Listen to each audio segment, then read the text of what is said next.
yeah, they have destroyed. But even sometimes that perception is, you know, is moving us away from looking at our own responsibility. Like, for example, the perception is Europe has no more forest. My Kampung area in Germany, I think we have about 60% of the area is forest.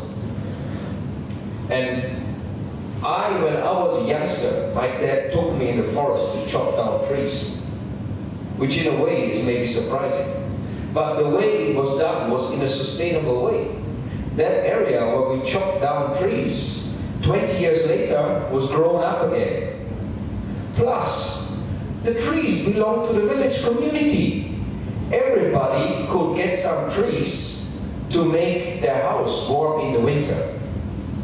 It was not just one tycoon that was making the money from everything to max up a bank account that's already got billions on there. It was distributed fairly to the local community.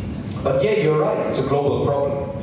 And the Western developed countries have amassed more burden on the planet than the developing world. And yes, the Western world should bear even more responsibility. But if we get too hooked up on that, we will continue to stay in the blame game. Oh, you've chopped down all your trees already. We need to realize we are one human species in an extremely crowded planet.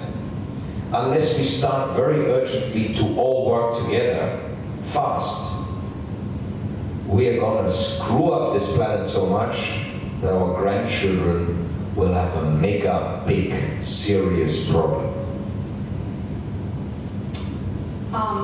Tell us, because I heard Germany is at the forefront of this green thing. Yeah. You know, I've got many German friends and they are experts in this and they're doing a lot of things.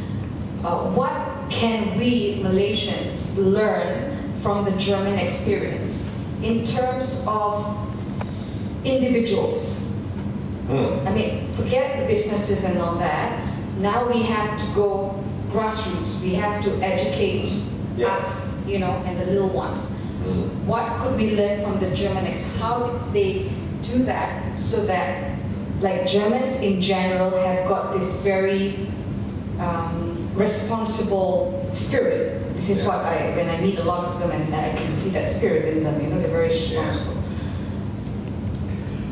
I think it has a lot to do with our education system and the history of Germany. Second World War, Germany was the aggressor, the bad force in Europe, the source of a lot of suffering, of a lot of problems. When I went to school, our teachers were educating us. We need to learn from the mistakes of the past.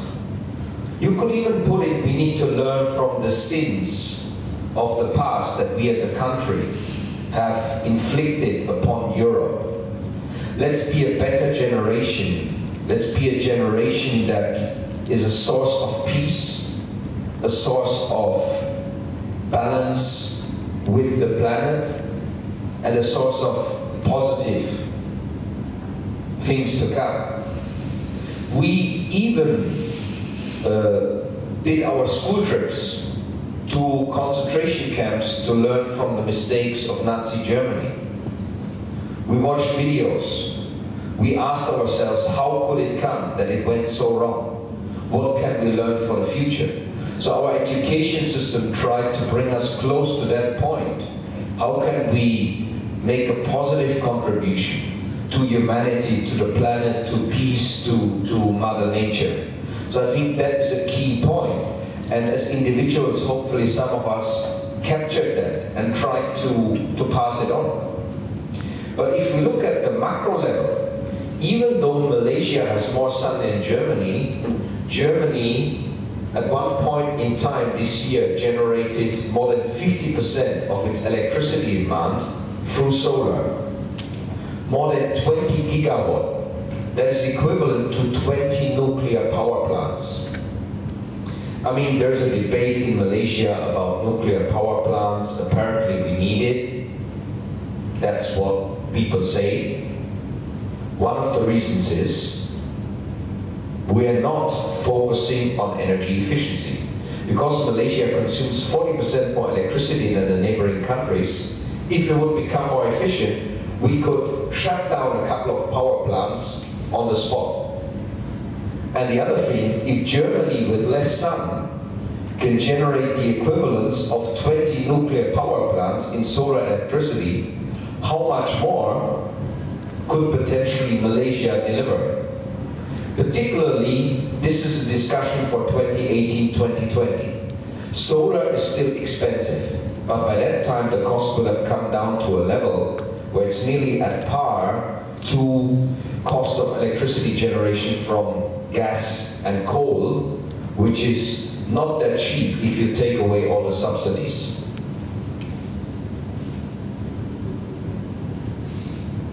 So if you see Malaysia and its situation now, where would you place us in terms of destroying our country? Are we like 20%, or are we 50%, or are we 70% destroying the country? Is it too late for us?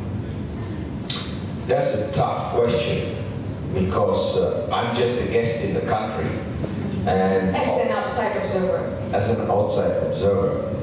I mean, if you look at the Malaysian economy, it's largely a resource-based economy. Malaysia has been blessed with rich resources. If you look at the top 5 economic growth generators in Malaysia, it's oil and gas, palm oil, timber, very fast and easy way of making money, especially for the states. The states complain they don't get money from federal. What to do lah? They can only make money with real estate, chopping down the trees, even gazetted forest reserves. So there is a lot of ongoing harvesting of natural resources going on that in parts is irreversible. I cannot say Malaysia has been destroyed to such an extent, but I have taken a helicopter ride over certain parts of Malaysia that represented protected forest reserves, but when you see what's going on the ground, it doesn't look like there is much protection going on. And I know it from personal experience of having been involved in tree planting events of areas that were supposedly protected.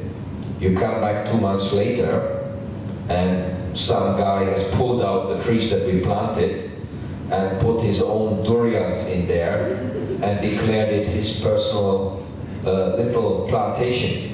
So, and even if you check with the forestry guys who would like to enforce that plot of land, they get told from somebody further up, don't touch, otherwise you will get into trouble. So it's not as straightforward. It's very complex. It's very difficult to often move forward because there are a lot of different things going on. Some things that we see, some things that we don't see. Okay. But on the other hand, Malaysia has got still amazing, incredible, precious resources. Oh, I just see he's got a video.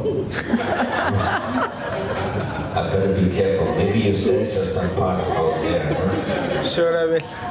I'm just, but I said I'm just a guest, right? I'm just sharing some. I asked the question, and you as a guest, an observer, you're just telling the truth. So. I'm just telling my subjective, personal, private, you know. Personal view of things. Yes, yeah. yes.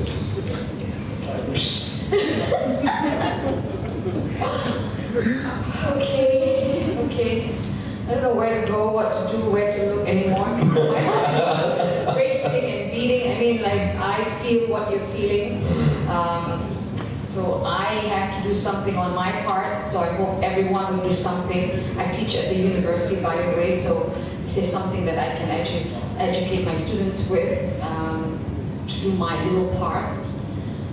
What's your monthly electricity bill, by the way? Monthly? Electricity bill. Electricity bill? Yeah. I just use a fan in my room. Wow, yeah, that's great. Because quite low. I am very conscious about aging, and it says air conditioning is bad for wrinkles, so I do not want wrinkles. You know, I want to still look like this when I'm 70. So it's the fan for me or nothing at all. It's obviously working for you because you look very sparkling, fresh, young, gorgeous. So I mean, you know, I think all the ladies should take good note. I am anti-air conditioning. Better use the fan rather than the air conditioning. Yes. And also, if you come to my office, I have a little office at the university. I do not switch on the lights at all from morning until maybe 7. When I'm staying late at the university, it's about 9. Only then I turn on the lights because I'm quite conscious about that. Excellent. I don't want my university to go bankrupt and then I don't have a job. I love my university and I want to keep working. So that's my little bit on the environment. Anyway, sir, thank you very much. You know, it was just enough to frighten me, and I suppose the other participants are, you know, shaking. I wish I could, I hope that in the future we could have you again for a longer period of time with more people. So, on behalf of the organizers, we would like to thank you for your talk today. It was really my pleasure.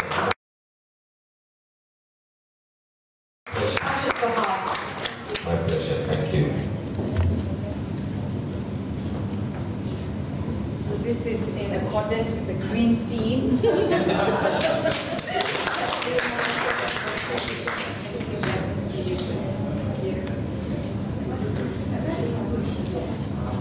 Ladies and gentlemen, okay, please grab your certificates as you're leaving. We're just 10 minutes, you know, delay for me to let you off. I would really like to thank you for staying on until the end, because obviously all the speakers have been very fantastic. And on behalf of the organizers, do apologize for any shortcomings, and we hope you had a great time today, and that we hope that you had a wonderful time listening to the speakers. Thank you very, very much for coming.